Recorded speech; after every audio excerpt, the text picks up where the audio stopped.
Father കളത്തിൽ Mathew MSFS രചിച്ച ഈശോ വാഴട്ടെ എന്ന ഗ്രന്ഥം ധ്യാനോപാസകർക്കും ധ്യാന വ്യാഖ്യാതാക്കൾക്കും ഒരു കൈപ്പുസ്തകമാണ്. അധ്യായം 3. യേശു ശക്തിതൻ ശുദ്ധഭാവം. സർവശക്തനാണ് യേശു. ആത്മാവിൽ അഹന്തയില്ലാത്തവർ യേശുവിനെ കണ്ടുമുട്ടുമ്പോൾ അവിടുന്ന് ശക്തിയാണെന്ന് അനുഭവിച്ചറിയും. സ്നേഹത്തിന്റെ ശക്തി ശുദ്ധീകരണത്തിന്റെ ശക്തിയാണ്, മോചന ശക്തിയാണ്. സർവേശ്വരന്റെ സ്പന്ദനങ്ങൾ ചൈതന്യധാരയായത് ക്രിസ്തുവിലാണ്. പരിണാമ തരംഗങ്ങളിലൂടെ പരിപൂർണതയിലേക്ക് നീങ്ങുന്ന പ്രപഞ്ചം ശക്തിയുടെ അരങ്ങാണ്. ശക്തി ചലിച്ചും ചലിപ്പിച്ചുകൊണ്ടുമിരിക്കുന്നു. പക്ഷേ ശക്തിയുടെ ശുദ്ധഭാവം കണ്ടെത്തുന്നത് ക്രിസ്തുവിലാണ്. ക്രിസ്തു ശക്തിയുടെ ശുദ്ധഭാവമാണ്. ചലിക്കുന്ന ശക്തി, തിരുത്തുന്ന ശക്തി, മോചിപ്പിക്കുന്ന ശക്തി, വേദനയ്ക്ക് നൂതന ദൗത്യം നൽകിയ ശക്തി.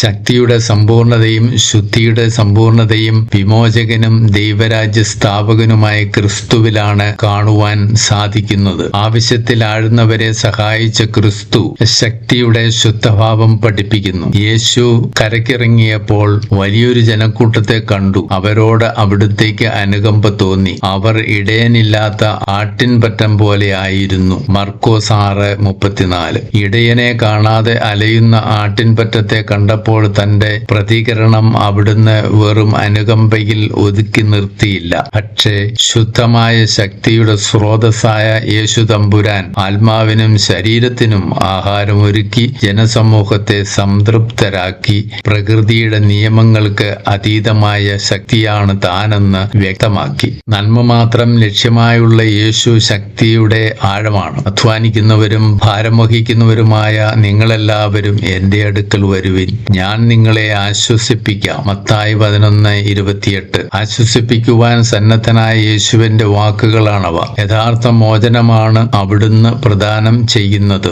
മോചനം വികസനമാണ്. മനുഷ്യനെ തകർക്കുന്ന, തിന്മയിൽ ആഴ്ത്തുന്ന സാമൂഹ്യ സംവിധാനങ്ങൾക്കെതിരെ മോചന കാഹളം മുഴക്കുന്ന ക്രിസ്തു ശക്തിയുടെ ശുദ്ധഭാവമാണ്. അവിടുന്ന് ചുങ്കക്കാരും പാപികളും വേശ്യകളുമായി ഇടപഴകി. അത് ശുദ്ധീകരണത്തിന്റെ ബന്ധമായിരുന്നു. കപടഭക്തരായിരുന്ന പ്രമാണികൾ ചുങ്കക്കാരെയും പാപികളെയും വേശ്യകളെയും രഹസ്യമായി ചൂഷണം ചെയ്യുകയും പരസ്യമായി അകറ്റി നിർത്തുകയും ചെയ്തിരുന്നു. അവരുമായി പുതിയൊരു വിമോചന ബന്ധം അരക്കിട്ടുറപ്പിച്ചു. സമൂഹം അകറ്റിയവരെ അവിടുന്ന് ആശ്ലേഷിച്ചു. അങ്ങനെ യേശു തന്റെ ശക്തി പ്രകടമാക്കി. ഈ ശക്തി പ്രാഭവത്തിൽ കടപുഴകി യഥാർത്ഥ മോചനത്തിലേക്ക് ആകൃഷ്ടരായി അനശ്വരത പുലുകിയ ഭാഗ്യശാലികളാണ് പാപിനിയായ സ്ത്രീയും സമറിയാക്കാരിയും സക്കേവൂസും മത്തായിയും മഗ്ദലനായുമൊക്കെ. മനുഷ്യനെ തളച്ചിട്ട യഹൂദാചാരങ്ങളുടെ ചങ്ങല വലിച്ചെറിഞ്ഞ ധീരനാണ് ക്രിസ്തു.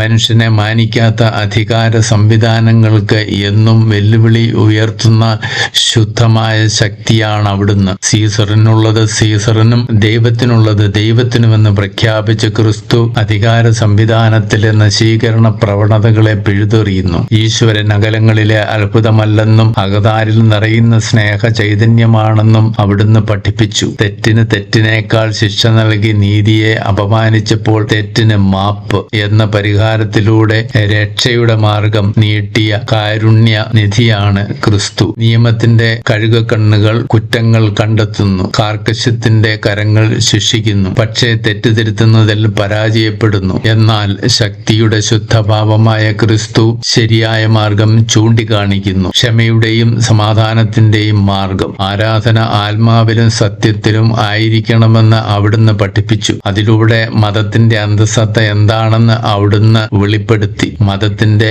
അന്തസ്സത്തയെ മറന്ന് വെറും ബാഹ്യ ആചാരാനുഷ്ഠാനങ്ങൾക്ക് ഇടം കൊടുക്കുന്നത് മതമല്ലെന്ന് യേശു പഠിപ്പിച്ചു. മരണത്തെ പരാജയപ്പെടുത്തിയ ഉത്ഥിതൻ ഉയിർപ്പിന്റെ ഉണർവേകി. നിയമത്തിന്റെ നീരാളിപ്പിടുത്തത്തിൽ നിന്ന് മനുഷ്യനെ മോചിച്ച് അനശ്വരമായ നീതിയുടെ നേർവഴി ചൂണ്ടിക്കാട്ടി. യേശു ശക്തിയുടെ ശുദ്ധഭാവമാണെന്ന് മനസ്സിലാക്കുന്നവർ സ്വന്തം ജീവിതത്തിലും ആ ശുദ്ധഭാവം ആർജിക്കും. ഇതിനായി വിളിക്കപ്പെട്ട ശുദ്ധാത്മാക്കളാണ് നവീകരിക്കപ്പെട്ടവർ.